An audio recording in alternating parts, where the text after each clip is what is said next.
විෂ්ණු දෙවියන්ගේ බලගතුම වශී මන්ත්‍රය.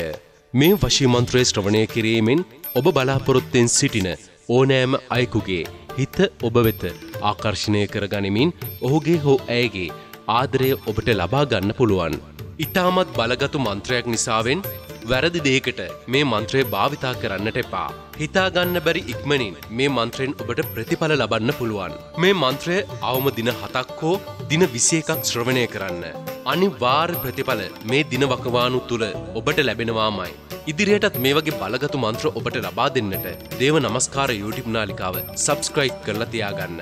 ඔයාට මොනවා හරි ගැටලුවක් තියෙනවා නම් ඒවත් පල්ලෙන් කමෙන්ට් එකක් විදිහට සඳහන් කරලා තියන්න. ඒවට කරන්න පුළුවන් පිළියම් තියෙනවා නම් අපි ඔබට දැනුවත් කරන්නම්. එහෙනම් මෙතෙන් පටන් මන්ත්‍රය ශ්‍රවණය කිරීම ආරම්භ කරන්න. ඕම් නමෝ නාරායණ සර්ව ලෝකානා මම් වශ්‍ය කුරු ස්වාහා. ඕම් නමෝ නාරායණ සර්ව ලෝකානා මම් වශ්‍ය කුරු ස්වාහා. ඕම් නමෝ නාරායණ සර්ව ලෝකානා මම් වශ්‍ය කුරු ස්වාහා. ඕම් නමෝ නාරායණ සර්ව ලෝකානා මම් වශ්‍ය කුරු ස්වාහා.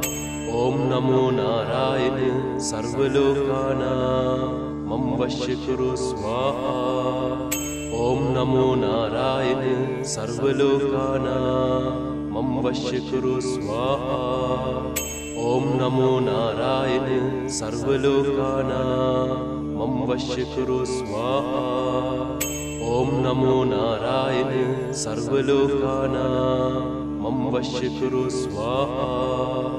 ඕම් නමෝ නාරායණ සර්ව ලෝකානා මම් වශ්‍ය කුරු ස්වාහා.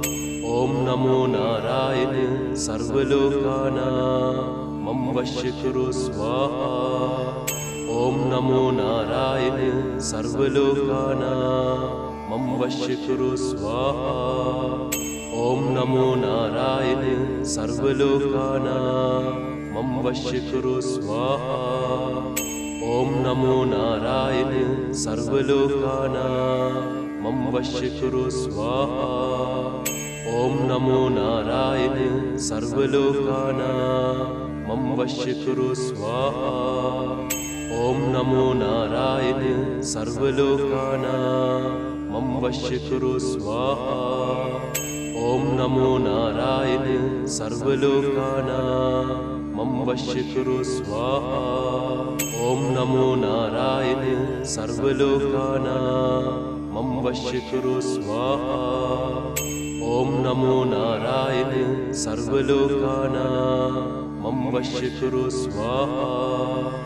ඕම් නමෝ නාරායණ සර්ව ලෝකානා මම් වශ්‍ය කුරු ස්වාහා. ඕම් නමෝ නාරායණ සර්ව ලෝකානා මම් වශ්‍ය කුරු ස්වාහා. ඕම් නමෝ නාරායණ සර්ව ලෝකානා මම් වශ්‍ය කුරු ස්වාහා.